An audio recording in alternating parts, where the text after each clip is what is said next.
Welcome students. In this lecture, we are studying what is federalism and what are its significant features. Well, all around the world if you see, there are at least 25 countries who have opted for federalism.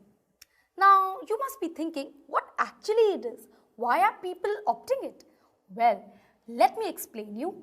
Federalism is a system in which the division of power takes place between the center and the constituent units.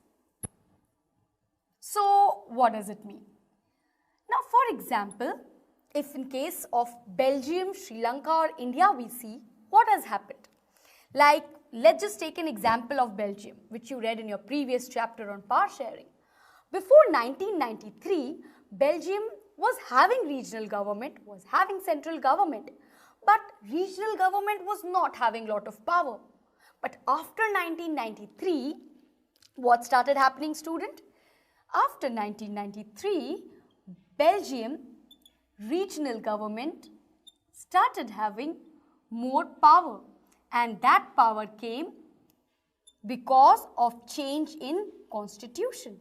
So the constitution gave the regional government power to be independent, to take its own decision. That is federalism. When there is division is happening between center and the state is not answerable for everything to the center. It can take its own decision. That is the crux of federalism.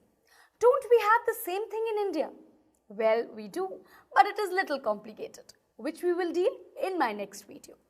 But generally speaking, students, if we talk about the few characteristics, we see federalism is a system in which there is a central government, like how we have New Delhi, and then there are state governments, like we have various states, 29 states in India. There is division of power that is happening. The center and state have their own jurisdiction. Now, what do you mean by own jurisdiction, by the way?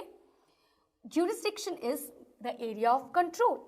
There are certain things which only the center government can do. Acts related to national security, power, foreign relations, etc.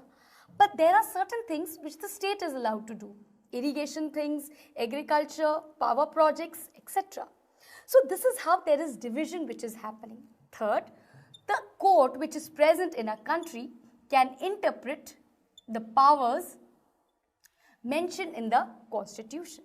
Powers are separately mentioned for the state government and for the center government. Both can execute their powers. Their financial authority, finance is very important, financial authority of center and state is clearly mentioned in constitution. So each can take care of their financial authority. Also, all of this creates a kind of a scenario in which there is regional identity which is protected. Why?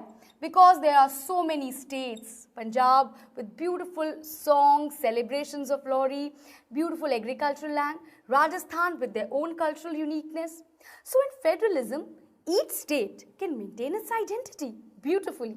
But at the same time, there is this national unity which is maintained. So this is the beauty of federalism, where you can have regions as well as the center together. Also, student, any change that has to be made in the constitution cannot be made without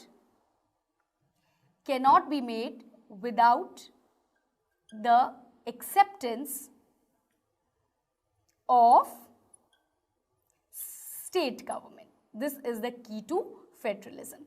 So, if a boundary needs to be changed, if a new name has to be given to a state, or a language has to be changed, all of this would require that state government acceptance. Not just the center government can come one day and bring the change. That is not federalism. Also, the last point, when there is a division of power existing in a country, it simply means that the state has its own authority and it's not answerable. It's not answerable to whom? To center. Yes, student. So state can have its own authority without being answerable to the center. Isn't it a very unique quality that has been generated? Now you must be thinking that which all countries in the world are having this kind of federalism? Well, there are many. For example, Switzerland, Australia, India, Belgium, etc. But is it the same in case of all countries? So the federation that we are talking about, if we see and divide it, it can be of two types. And it's very interesting to know that. What is the first type, student? The first type is known as holding together federation, and the second is known as coming together federation. Now, what does it mean? Well, holding together itself certifies that, so the states which are existing in a particular country, what do they do in a holding together system? The country or the nation in itself divide the power amongst various constituent units, right? So division comes from the center. For example, in context of India, you can take this example. You can take this example in case of Belgium also. So what happened? Now the center, New Delhi, is giving powers to various states, to 29 states. Yes, in this context what happens, students? The center is having more power as compared to vis-a-vis state. Why do you say that? Well, I will talk to you in the next video and give you various examples that how in India the center sometimes has more power than the state because we are a holding together federation. So is the case with Belgium. But when we come to coming together federation, there is a difference. Why? Because here what has happened, various units, various state or units have come together to share their sovereignty but maintain their identity to the center. They are maintaining their individual identity but they are sharing their sovereignty so that there is a big unit, but at the same time they are individually equally secure. For example, USA, Switzerland, right? So these two states you see, the individual states are equally powerful.